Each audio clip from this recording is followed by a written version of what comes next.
Yesterday, I spoke to you about the situation in the Gulf and explained that the United Kingdom was not involved in the strikes on Iran. That remains the case.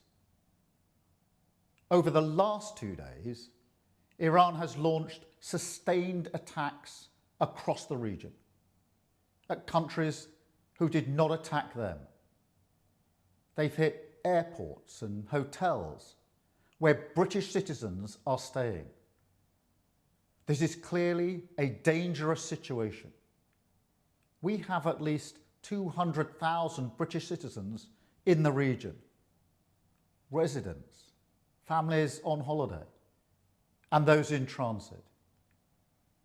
I ask all our people in the region to please register your presence and follow Foreign Office travel advice.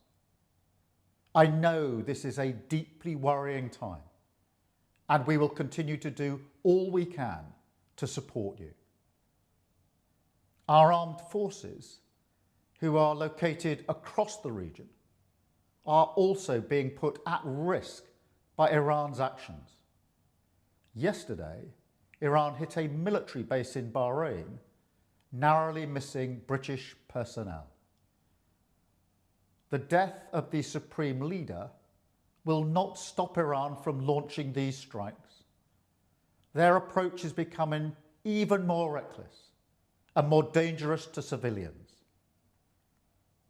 Our decision that the UK would not be involved with the strikes on Iran was deliberate, not least because we believe that the best way forward for the region and for the world is a negotiated settlement, one in which Iran agrees to give up any aspirations to develop a nuclear weapon. But Iran is striking British interests nonetheless and putting British people at huge risk, along with our allies across the region. That is the situation we face today. Our partners in the Gulf have asked us to do more to defend them, and it is my duty to protect British lives. We have British jets in the air as part of coordinated defensive operations, which have already successfully intercepted Iranian strikes. But the only way to stop the threat is to destroy the missiles at source, in their storage depots or the launchers which are used to fire the missiles. The United States has requested permission to use British bases for that specific and limited defensive purpose.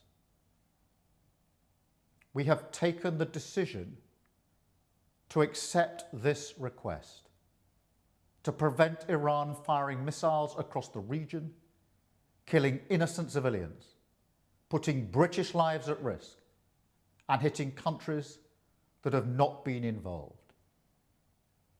The basis of our decision is the collective self-defence of long-standing friends and allies and protecting British lives.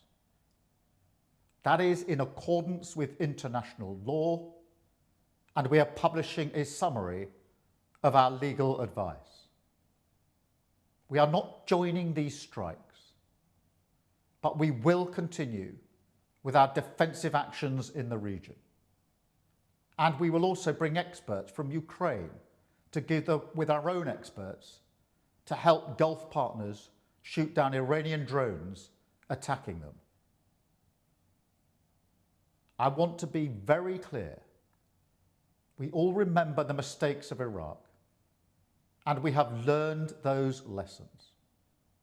We were not involved in the initial strikes on Iran, and we will not join offensive action now. But Iran is pursuing a scorched earth strategy, so we are supporting the collective self-defense of our allies and our people in the region. because that is our duty to the British people. It is the best way to eliminate the urgent threat and prevent the situation spiralling further. This is the British government protecting British interests and British lives.